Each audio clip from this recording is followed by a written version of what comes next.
Ça y est, on vient tout juste de dépasser l'anniversaire des 1 an de Forza Motorsport. Sorti en octobre 2023, ce jeu est passé à travers toute une série de problèmes, que ce soit des bugs en tout genre, des problèmes d'optimisation et de rendu graphique, mais aussi des problèmes de contenu, parce que ce Forza Motorsport, à sa sortie, d'ailleurs c'est toujours le cas maintenant, dans une moindre mesure, avait beaucoup moins de contenu que Forza Motorsport 7, que ce soit au niveau des voitures présentes sur le jeu, qu'au niveau des circuits, mais également des modes de jeu, puisqu'à sa sortie, il n'y avait pas de mode drag et il n'y avait pas de mode drift. Mais surtout, le vrai problème de ce Forza Motorsport, c'était les mensonges des développeurs du jeu, puisque là où on nous avait promis un Forza Motorsport développé from scratch, c'est-à-dire à partir de zéro, avec une remodélisation de toutes les assets du jeu, une nouvelle physique et tout ce qu'elle est avec, on s'est vite rendu compte que c'était absolument pas le cas, notamment grâce à tout un tas de joueurs de la communauté qui ont montré maintes et maintes fois qu'on retrouvait exactement les mêmes erreurs de modélisation sur Motorsport 8 que sur Forza Motorsport 7 ou encore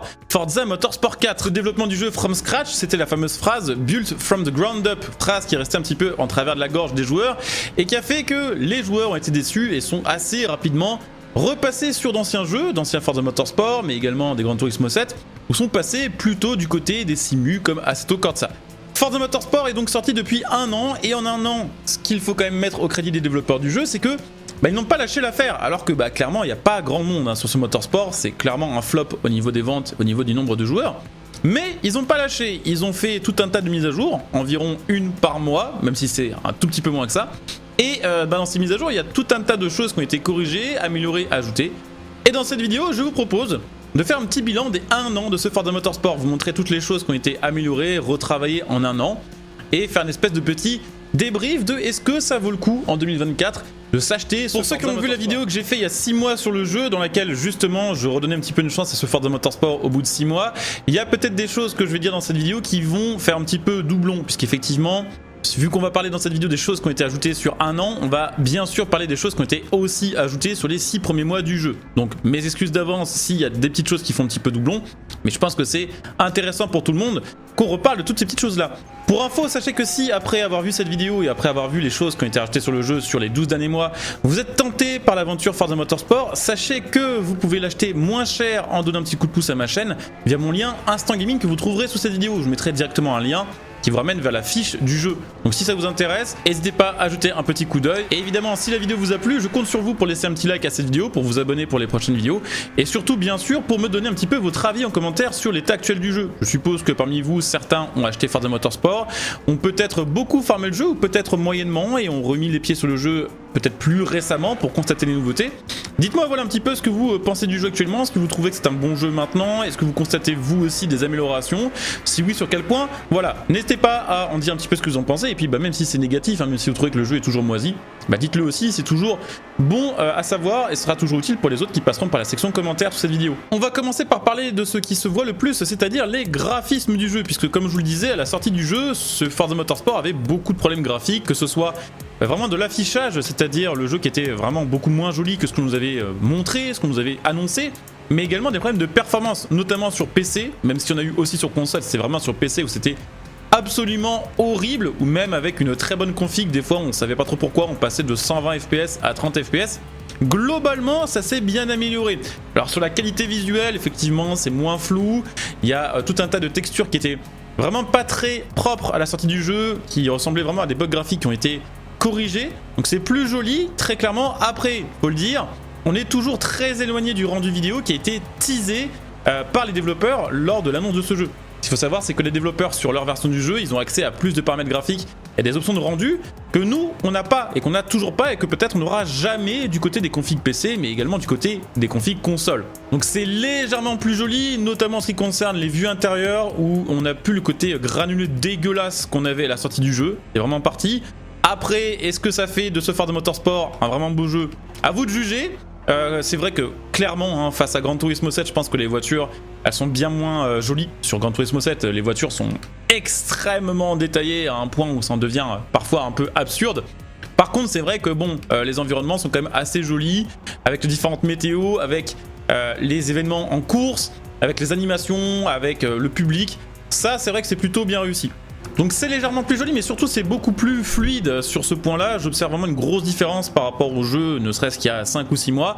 C'est vrai qu'à la sortie du jeu et pendant 3, 4, 5 mois, c'était mission impossible d'y jouer dans des bonnes conditions. Même avec une carte graphique qui était correcte, une RTX 3080, il y avait régulièrement des moments où je passais à 30 FPS. Et en fait, plus je jouais longtemps au jeu, plus il fallait que je relance Forza Motorsport. C'est-à-dire que des fois, ça m'arrivait de devoir le relancer à chaque course pour pouvoir jouer de manière fluide. Globalement maintenant, c'est quand même beaucoup mieux. Alors je ne sais pas trop ce qui a été vraiment retravaillé en profondeur ou pas. Ce qui est sûr, c'est que je suis régulièrement à plus de 80 FPS en ayant quand même une bonne qualité d'image. Alors là, je suis pas tout à fait au maximum des graphismes, je reste toujours en optimisation dynamique avec objectif de résultat très élevé. Mais dans tous les cas, je n'aurais jamais eu ces performances-là avant les mises à jour sorties il y a 3, 4 ou 5 mois. Donc c'est vrai que sur le point des graphismes, ils ont fait le taf. Il y a encore des choses à améliorer, notamment sur vraiment l'affichage. On souhaite tous un jour avoir le même affichage sur notre jeu que ce qui a été teasé par les développeurs. C'est vrai que c'est plus joli. Et c'est surtout beaucoup plus fluide. Au niveau du contenu, faut savoir qu'il y a quand même pas mal de choses qui ont été rajoutées sur le jeu. Alors ce qui est quand même un peu triste, c'est qu'après un an de mise à jour sur le jeu, il y a toujours beaucoup de choses, que ce soit des circuits ou des voitures, qui sont manquants par rapport à Forza Motorsport 7. Mais c'est vrai qu'on a eu quand même pas mal de nouveaux circuits qui ont été ajoutés sur le jeu. Alors évidemment on a le NURB sur lequel je fais un petit gameplay actuellement et qui a été quand même, faut le dire, la plus grosse mise à jour. C'est-à-dire que quand le NURB est arrivé sur Forza Motorsport, ça a été là qu'on a observé le plus gros pic de reconnexion. Donc c'est vraiment un circuit qui était très attendu par la communauté. Mais c'est pas du tout le seul qui a été réajouté avec des mises à jour. On a eu Lockenheim, on a eu Daytona, on a eu Brands Hatch, Sebring, Road Atlanta. Et du côté des circuits fictifs, ils viennent d'ajouter Sunset Peninsula. Faut savoir qu'à la fin de l'année 2024, alors peut-être que vous verrez cette vidéo après, sait-on jamais, est prévu qu'ils ajoutent Mount Panorama. Donc beaucoup de circuits qui reviennent sur ce Motorsport 7. Alors ce qui est un petit peu triste, c'est que malheureusement, beaucoup d'entre eux ont souffert des mêmes problèmes de modélisation que leur version Motorsport 7 ou Motorsport 4, ce qui montre que clairement, ils n'ont pas du tout remodélisé à zéro, hein. Il y a eu vraiment beaucoup de choses qui ont été repompées et effectivement améliorées. Mais il y a pas mal de nouveaux circuits, mais dans cette liste, il n'y a toujours pas vraiment de grosses nouvelles exclusivités par rapport à d'anciens Forza. Et ce qui est assez triste, c'est que par exemple, lorsqu'on veut un circuit comme le Fujimi Kaido qui est demandé depuis 10 ans, qui est un circuit pourtant fictif que les développeurs pourraient réajouter à tout moment lors par exemple d'une mise à jour drift comme celle qui est ajoutée il y a quelques semaines, les développeurs préfèrent rajouter des circuits qui sont beaucoup moins attendus par la communauté, comme par exemple Sunset Peninsula qui est un autre circuit fictif et qui ressemble quand même déjà lui beaucoup à Daytona. Donc effectivement il y a des nouveaux circuits entre guillemets, c'est surtout des retours d'anciens Forza, c'est cool, ça étoffe un peu le contenu du jeu. Mais clairement, qu'on se le dise, ça aurait dû être des choses qui auraient dû être présentes Day One. Donc pour les circuits, ils ont quand même pas mal corrigé les trous. Pour les voitures, par contre, c'est un peu plus compliqué, puisque effectivement, Forza Motorsport a reçu pas mal de nouvelles voitures avec les différentes mises à jour de différentes saisons. Mais il manque toujours énormément de modèles par rapport à Motorsport 7. Je voudrais pas dire de bêtises, mais je crois qu'il manque plus de 200 voitures, ce qui est quand même assez énorme. Et surtout, il manque beaucoup de classiques, c'est-à-dire beaucoup de voitures routières, qui auraient plus leur place sur le jeu que d'autres routières qui sont pourtant sur Forza Motorsport. Il manque tout un tas de trucs, beaucoup de voitures de course aussi assez iconiques. Et on ne sait pas quand est-ce qu'elles reviendront sur le jeu. Si le rythme d'ajout continue à être le même, c'est-à-dire environ 2 à 3 nouvelles voitures par mois, pour rattraper les 200 à 300 voitures manquantes comparées à Forza Motorsport 7, il va nous falloir presque 10 ans de mise à jour pour tout récupérer. Donc c'est évident qu'il y a des choses qu'on ne récupérera jamais. Et c'est un peu triste parce que y avait plein de voitures cool qui ont disparu. Faut savoir aussi, et ça c'est peut-être un des points problématiques de ce Motorsport, qu'au niveau des mises à jour, en fait il y a assez peu de vraies nouvelles voitures dans la licence Forza. À chaque fois qu'il y a une mise à jour, quand il y a 2 ou 3 nouvelles voitures, la très grande majorité des voitures revient en général d'un ancien Forza ou d'un ancien Forza Horizon. Donc il y a très peu de nouveautés en termes de voitures sur Forza Motorsport. Et même si voilà, ils ont un petit peu comblé les trous aussi avec les mises à jour, un peu comme pour les circuits, il n'y a pas de grosses nouveautés, il manque encore beaucoup de choses. Niveau mode de jeu, il n'y a toujours pas de mode drag, mais ils ont quand même remis le mode drift qui effectivement est réajouté sur le jeu avec la dernière mise à jour. Alors c'est cool, on a le mode drift, mais là aussi ce qui est un petit peu dommage quand même, c'est qu'il y a assez peu de nouveautés en réalité par rapport au mode drift d'un Forza Motorsport 7. C'est toujours le même système de scoring, à peu près, hein, c'est l'angle, la vitesse et la ligne qui vont compter. Alors il y a peut-être des petites subtilités au niveau des règles, mais globalement c'est la même chose. Il n'y a toujours pas la possibilité par exemple de drifter contre des IA. Il y a, il me semble pas pour l'instant sur le jeu la possibilité de faire des meeting drifts, ce qui est un petit peu dommage parce qu'il me semble, sauf erreur de ma part, qu'on pouvait le faire sur Forza Motorsport 7. Et très clairement on peut se demander comment ça se fait qu'un mode de jeu comme ça n'arrive qu'au bout de 1 an sur Forza Motorsport, alors que c'est grosso merdo la même chose que sur Forza Motorsport 7. Mais bon, c'est cool, dans tous les cas ça permet de récupérer le drift et ça permet aussi de profiter de la physique de Forza Motorsport 8 qui est quand même, c'est vrai pour le coup, différente de celle de Forza 7. On se rend compte spécialement quand on drift quand même que la voiture ne grippe pas du tout pareil, et ça c'est vrai que c'est plutôt cool. Ce qui était réamélioré, what the fuck, c'est le système d'amélioration de voiture. Ça a été probablement un des trucs qui a tué ce Forza dans l'œuf, c'est que le système d'amélioration de voiture de ce jeu à la base était vraiment pensé avec le cul, c'est-à-dire que les voitures ont un système de niveau, par exemple celle-ci de 3, celle-ci niveau 2, celle-ci niveau 20.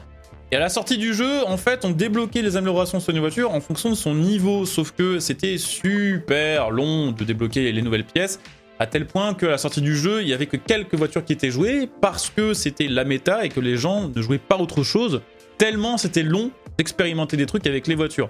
Donc c'était un système qui vous obligeait à jouer de très nombreuses heures avec une voiture pour pouvoir ensuite débloquer et acheter les pièces de cette voiture-là. Et c'est un truc qui a gonflé les joueurs, parce qu'effectivement on demandait un système, on va dire, avec une progression plus lente que sur un Motorsport 7 ou un Forza Horizon. Mais là ils ont mis le curseur beaucoup trop loin et ça a saoulé beaucoup de joueurs. Alors là ils ont changé le système, c'est-à-dire que on peut toujours faire XP les voitures et débloquer des crédits pour acheter des améliorations avec. Mais si on veut acheter quelque chose et qu'on n'a pas assez de points, donc les fameux CP que vous voyez en haut à droite, on peut transformer des crédits de jeu, donc là j'en ai environ 300 000, en crédits d'amélioration et utiliser ces crédits d'amélioration pour acheter les pièces, en sachant qu'il n'y a plus besoin de les débloquer. Donc dès qu'on achète une nouvelle voiture, on a déjà tout qui est disponible, il faut juste ensuite les acheter et les payer. Donc ça c'était une grosse amélioration. Le problème c'est que ça arrivait quand même super tard sur le jeu, et le problème c'est qu'on dirait que personne s'est posé la question chez Forza Motorsport de savoir si c'était une bonne idée ou pas, et surtout ils ont direct vu dès les premières annonces sur ce sujet, ça datait quand même de 3 ou 4 mois avant la sortie du jeu, que c'était quelque chose qui allait être détesté par les joueurs. Tout le monde disait que ça allait être une idée de merde ce système d'amélioration. Et pourtant ils l'ont gardé. Alors dans les choses qui n'ont pas changé par contre, c'est la carrière de ce Forza Motorsport qui est toujours aussi linéaire, qui fonctionne toujours de la même manière, c'est-à-dire que vous avez des épreuves de base, qui est le championnat des constructeurs, et vous avez le vedette. Le vedette, ce sont des épreuves qui sont renouvelées toutes les semaines ou tous les mois, et qui correspondent à un thème d'épreuve. Alors c'est sympa sur le principe, sauf que vous avez une durée max pour le faire, et tout le monde n'a pas forcément le temps de jouer autant au jeu, surtout pour débloquer des récompenses qui sont assez peu intéressantes, puisqu'en général c'est des retours d'anciens Forza Horizon ou Forza Motorsport. Et surtout, toujours pas d'endurance et toujours pas de voiture de course dans la carrière. C'est-à-dire que Forza Motorsport, qui est un jeu de course sur circuit, ne propose de base que des courses avec des voitures de constructeurs, des voitures de série. Ce qui est quand même très bizarre si on veut jouer en solo contre des IA avec des voitures de course. Faut soit faire du jeu libre, soit faire les épreuves de vedettes. Et encore, il n'y en a pas tout. Toujours pas d'endurance, toujours pas d'épreuves en carrière contre des voitures de course, en tout cas basées sur des vraies catégories de course. Et toujours des récompenses un peu merguez à débloquer via les carrières qui sont, je vous le disais, les nouvelles voitures de saison, qui sont des voitures de retour, qui ne génèrent pas une grande hype. Alors pareil, au niveau des améliorations sur ce jeu, sachez qu'il manque quand même tout un tas de pièces, tout un tas de customisations qu'on a pourtant sur Forza 7 et aussi sur Forza Horizon 5. Alors je sais bien que pour des raisons de licensing, on peut pas forcément tout avoir sur deux jeux qui font partie pourtant un peu de la même licence. Mais c'est vrai que par exemple, il n'y a pas les pièces drift sur ce jeu. Ils viennent de faire une mise à jour sur le drift et il n'y a pas les pièces drift, il n'y a pas non plus les élargisseurs de voix. Sachez qu'en parallèle de ça, il y a quand même pas mal de petites choses qui ont été améliorées au niveau de la qualité de vie. Alors faut savoir que déjà il y a eu un rework des IA, même si bon, c'est toujours pas très flagrant, ça dépend un peu. Mais c'est mieux et on peut supposer qu'avec le temps qui passera, ce sera de mieux en mieux, puisque apparemment l'IA se base sur les données des joueurs et devrait être de plus en plus performante avec les années qui passeront. On se demande à voir, pour l'instant c'est vrai que c'est mieux, mais c'est toujours pas parfait. Il y a également le système de pénalité qui a été retravaillé, alors ça dépend vraiment des fois, il y a toujours des cas dans lesquels on reçoit les pénalités à la place du joueur qui a commis la faute. Il y a toujours des cas dans lesquels la quantité de pénalités calculée est totalement absurde. On va se retrouver avec des énormes pénalités alors qu'on a presque rien fait comme erreur. Ou des fois au contraire, on fait un énorme truc ultra violent et on prend presque pas de temps de pénalité. Donc c'est assez bizarre, même si voilà, c'est toujours un work in progress, c'est des choses qui vont être encore améliorées avec les prochaines mises à jour. Et puis pareil, au niveau des améliorations de la qualité de vie, ils ont ajouté quand même dans le mode carrière la possibilité de passer les AC directement depuis le menu de lancement d'épreuve. C'est-à-dire qu'avant, fallait absolument lancer la session d'essai pour pouvoir la quitter et ensuite lancer l'épreuve. Ce qui est extrêmement chiant puisque beaucoup de joueurs souhaitaient simplement faire les épreuves sans forcément faire les essais à chaque course. Globalement, ce Motorsport, après un an de mise à jour, est quand même nettement meilleur que lors de sa sortie. C'est d'ailleurs même vraiment dommage, je pense, pour le jeu de ne pas être sorti dans cet état. Même s'il est toujours pas parfait et que clairement, Le gros problème, ça reste le contenu sur ce jeu-là. Bah, s'il était sorti comme ça, avec ces graphismes, avec cette optimisation, avec les circuits en plus et les voitures telles qu'on les a maintenant, ainsi que le système d'amélioration, je pense que Forza Motorsport serait actuellement beaucoup plus vivant. Il y aurait, je pense, beaucoup moins de gens qui auraient déserté les serveurs. Et je pense que grâce aux streamers, grâce aux créateurs de contenu, grâce aux réseaux sociaux, le jeu aurait gardé plus de hype et aurait gardé tout simplement une communauté plus grande.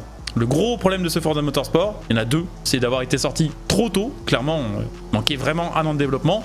Et la deuxième grosse erreur, c'est de nous avoir menti, d'avoir dit que tout avait été développé à partir de zéro, from scratch, et que bah, clairement ça n'a pas été le cas. Il y a pour moi un troisième problème pour ce Forza Motorsport, mais qui ne sera jamais corrigeable de toute façon vu l'infrastructure du jeu, c'est le FOMO. Le FOMO, le Fear of Missing Out. C'est le fait d'avoir des épreuves temporaires qui vous obligent à jouer au jeu à des dates données pour obtenir telle ou telle récompense, comme par exemple les fameux championnats vedettes qui demandent à ce qu'on se connecte régulièrement pour compléter tous les championnats de série et débloquer la voiture en question. Ça ne marche pas sur Forza Motorsport. C'est un truc qu'ils ont tenté parce qu'ils ont tenté sur Horizon et que ça a bien marché sur Horizon avec le système de section de festival. Et globalement, c'est un truc que fait plein d'autres jeux. Mais sur Motorsport, ça marche pas pour deux raisons. La première, c'est que bah, déjà le contenu qui est rajouté en mise à jour, il n'est pas extrêmement intéressant. Donc les joueurs ont la flemme de se connecter pour débloquer quelque chose qu'ils ont déjà sur un autre jeu de la licence. Et de deux, très clairement, il y a trop de jeux comme ça. Il y a trop de jeux avec du FOMO, il y a trop de jeux service maintenant. Et les gens sont obligés de faire un choix. Les gens sont obligés de se dire, bah soit je joue aujourd'hui à Motorsport pour faire la saison, soit je joue à Horizon, qui a aussi une saison, soit je joue à Test Drive, soit je joue à Gran Turismo 7, soit je joue à n'importe quel autre jeu de n'importe quel autre type qui a également des systèmes de saison. Il y a trop de jeux qui se basent sur ce système de FOMO, qui se basent sur des jeux live, pour que un jeu comme celui-ci, qui est tout au plus, on va dire, un jeu moyen bon, puisse fonctionner de cette manière. Ça ne marche que quand le jeu est exceptionnel et que les contenus ajoutés sont vraiment bons. Quand on a un jeu moyen, ça ne marche pas, et je pense que malheureusement Motorsport ne sortira jamais de cette logique parce qu'il a été pensé pour durer des années de façon à être un jeu live service. Donc ça, c'est vraiment un gros problème. Je pense que ces décisions-là ont été prises à un moment où les jeux service fonctionnaient bien et que le marché n'était pas encore saturé. Mais 6 ans plus tard, quand le jeu est sorti, forcément la donne avait changé et la concurrence avait changé. Donc voilà, Motorsport est bien meilleur maintenant. S'il était sorti dans cet état-là, je pense que très clairement, beaucoup de critiques auraient pu lui être épargnées et qu'il sera en bien meilleure santé. Donc encore beaucoup de boulot et on espère que dans quelques années, ce sera encore mieux que maintenant. Dans tous les cas, quand même, force aux développeurs qui n'ont pas lâché le truc et qui ont continué de taffer dessus, alors que clairement, les stats du jeu... quand même, hein, à titre d'info, il y a moins de joueurs sur ce jeu, mais très largement moins sur Forza Motorsport que sur Horizon qui est sorti 3 ans plus tôt, mais également moins que sur Unbound, mais également moins que sur Motorfest ou que sur Test Drive Solar Crown, qui sont des jeux avec des bien plus petits budgets et qui ont eu pourtant une communication. On verra où Forza Motorsport en sera dans un an. Quoi qu'il en soit, j'espère que cette petite vidéo vous aura intéressé, qu'elle vous aura peut-être donné envie de retourner sur le jeu si vous l'avez déjà pour constater les nouveautés par vos propres yeux, hein, par vous-même. Et puis si c'est pas le cas, si vous n'avez pas encore le jeu, j'espère que peut-être cette vidéo vous aura donné envie de le tester, pourquoi pas, ou de vous faire un nouvel avis sur ce jeu et de le tester peut-être gratos via le compte d'un pote ou quelque chose comme ça. En tout cas, on va arriver à la fin de cette vidéo qui j'espère n'aura pas été trop longue, je vais essayer de raccourcir un maximum. Si c'est le cas, si la vidéo vous a plu, je compte sur vous bien sûr pour soutenir la chaîne via tous les moyens gratuits, tous ceux que j'ai déjà cités, mais sachez que vous pouvez aussi, si ça vous intéresse, venir me follow sur Twitch. Je fais beaucoup de live, on discute de plein de choses sur Twitch. Donc n'hésitez pas à venir me follow et puis à utiliser votre Prime pour soutenir. De mon côté, je vous souhaite une bonne journée, je vous dis à très bientôt pour une nouvelle vidéo. Bon jeu à tous, ciao.